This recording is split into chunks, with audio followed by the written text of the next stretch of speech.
calling occupants. Let's have a look now at the newspapers. I didn't know I was in shot. Hello.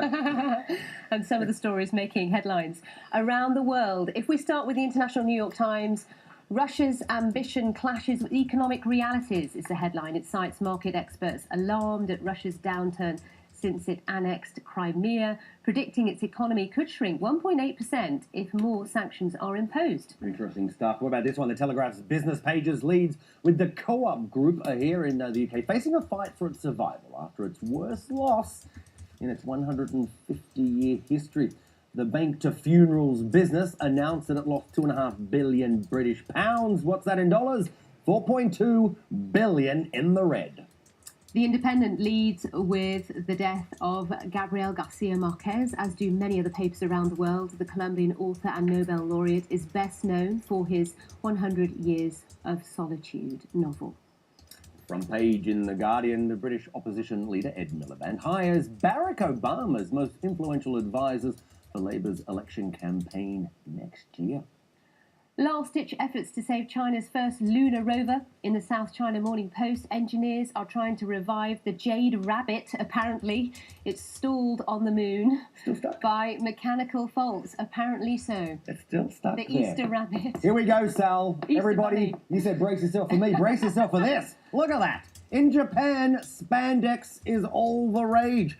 The Japan Times reports on this growing trend that has locals covered in, they're not statues, they're people, covered head to toe in skin-tight bodysuits. We're going to find out what the appeal is, but I bought one for Sal, so we'll try it on in the studio.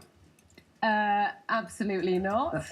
Not going there, not paid enough for that. We're joined by Mark Davies, CEO of Strategy and Consultancy at Camberton. Nice to see you, Mark. Good morning. I'm assuming you don't don spandex, or is that something... Well, I was going to be telling. I mean, All right, let's do the serious stuff first. International New York Times, a very interesting article, actually, about what life is like in Moscow at the moment. And it's talking about the various changes that have taken place, and they're trying to draw conclusions. And is this signs that sanctions are beginning to bite? well, it would be if it wasn't that the example they give seems so trivial as to be ridiculous. So the grocery is now selling anchovies that are in sunflower oil instead of in olive oil. And it seems, oh my God, the end of the world. I mean, there must be other economic indicators that you can have other than whether your anchovies are sold in olive oil or sunflower oil. But yes, the basic point is right, obviously, that there is an economic issue for Putin. And frankly, thank goodness there is, because if there wasn't, and the threat of sanctions didn't have some bite, then who knows where we might be. But can I just ask you, because, this we were talking about this, we've been talking about it almost daily, but we talk about, the paper talks about more sanctions, yet the US have been pretty loud and clear. But Europe still is a bit wishy-washy about sanctions. I mean, Germany is very divided about what to impose, because they're going to lose out. Well, that's right. If you look back historically, this is where I myself start to have sympathy for the people that make decisions for us, because what do you do here? Either you draw a line and you say, okay, if you cross that line, it's war, which is effectively what happened for World War I, or you draw a line and you keep moving it as the person who is the aggressor keeps pushing at you, in which case you have appeasement and you go down in history as being a complete disaster, and eventually you have war. So either way, as a decision maker, you're not in control, assuming that Putin is prepared to move, assuming the aggressor is always prepared to do something. But we're not talking about moving a line for war, we're talking about moving a line, the EU getting together and saying, these are the sanctions, economic sanctions. So the point is, the only thing they have to play with is economic sanctions. And yes, I mean, there are reasons why there are some people within Europe that don't want it, because it's going to impact them a lot more than it is other countries. We had exactly the same situation in the 1980s. Ronald Reagan wanted to impose sanctions. Europe didn't want to do it over Mikhail Gorbachev when there were problems in Poland and solidarity. So this is not something that's come up that's new. And of course, since these articles were probably written, we've had that agreement reached in Geneva between the EU, the US, and it's Russia. Peace in our time, though. I mean, that's exactly the point. I mean, who knows how long that will last? One hopes that it will last a long time. Now, how long will it last? Co-op, facing death knell of well, the they've worst lasted ever 165 years so far. But it's a staggering loss, isn't it? I think it was the loss, what I said in dollars, $4.2 billion. That's more than treble what it lost in 2012. Yeah, it's enormous, and it's very important for the UK because there are 100,000 jobs in the co-op, and that's why it's caused so much so many headlines, and it also because this was a business model that was different for a very long time. I'm not sure, to be honest, how different it is today. The difference between being a member of the cooperative and being a shareholder in any other retail organisation and perhaps having a loyalty card is not as clear as it used to be, when being a member of the cooperative really made you feel that you were part and parcel of the business. But yeah, I mean, clearly they've had an absolutely shocking time. They had huge headlines with their chairman, who obviously knew very, very little about the business. And indeed, not just about the cooperative business itself, but indeed with the whole way that business was run. So, yeah, but even recently, I mean, the chief executive resigned saying this is ungovernable, and now they've got an interim chief executive. And Lord Minor's stepped down from the board and has written a report as to what he thinks should happen. Everyone's misinterpreted the report. The whole thing is an absolute mess. In your profession, you kind of deal with... We deal with crises. Trying to help companies who are in a mess. What's your advice to the co-op?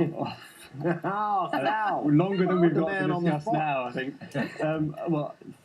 honestly, I don't know in 2 words. I'm not quite sure what I would advise them at this point. All right, let's quickly move on. I think they're past.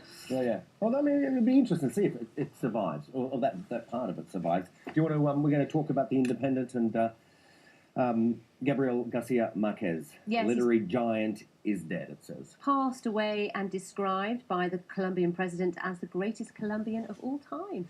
Wow, is he also probably the greatest writer you've never read? Because he certainly is, in my case, probably the greatest writer he's never read. I must admit, I haven't read one of his books yet, and it's on my bucket list. His book, 1,000 Years of Solitude, was once described as the only thing apart from the book of Genesis that needs to be read by everybody around the world. And yet here we are, 3 of us who've never read it. Yeah, I mean, obviously he is a major figure. He won the Nobel Prize in '82. As well as you say, I mean, the tributes are just pouring in, and among them, Barack Obama saying he's one of my favourite authors, and he used to love him as a very young man. Oh, there you go. He's obviously there you have it. That's how you become president. Talking about exactly. Actually, that's a nice little segue there, Sal. Miliband here, snapping up Obama's right-hand man for this election.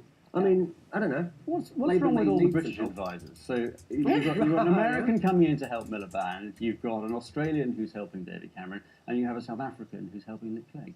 But clearly we don't have anybody here who can advise solidly how to win elections. But that's maybe it's a bit of a case of outside blood, so to speak. Yeah, I think he probably gives a different perspective, and obviously he was extremely successful in running Obama's campaign. Yeah, he wasn't so successful, it has to be said, in 2004, helping John Edwards with his campaign. That was a pretty disastrous His name, campaign. we should say who he is. His name is David Axelrod, which kind of sounds like just his name sounds like he's He sounds like, I know we're coming to it, but he sounds like he's somebody who should dress up in a superhero suit. We're coming to that. I don't think we're running out of time. Quick, the last this Jade Rabbit Chinese lunar thingy on the it stopped working after one lunar night. Yes. 1 lunar night, 14 days. And it stopped working after that. So it's been there for a month. All right, come on, tell us about this spandex. It's Would you wear unbelievable. one? It's a fetish in Japan. So this is it started with a lady who puts on spandex, and all over spandex suit covers her completely. And how does she goes, see? Presumably it's slightly see-through. One's not quite sure. But this whole thing about wearing suits. I mean, later in the story, there's a story about a guy in Japan who wears a Power Ranger suit and hangs around at the entrance to the tube to help mothers with their prams. So obviously the whole suit thing is quite a big thing in Japan. I quite like a Buzz Lightyear suit. I quite like that on the London Underground. Would be good, yeah. I'd like that on the London Underground with the pushchair. Anyone to help me would be great. Suit or no suit. No, suit on, please. Suits on. All right, we're running out of time. Anyway. Mark Davies, thank you so much for coming in. We appreciate your company. And that's all from us. We'll see you soon. Have a lovely day. Bye-bye.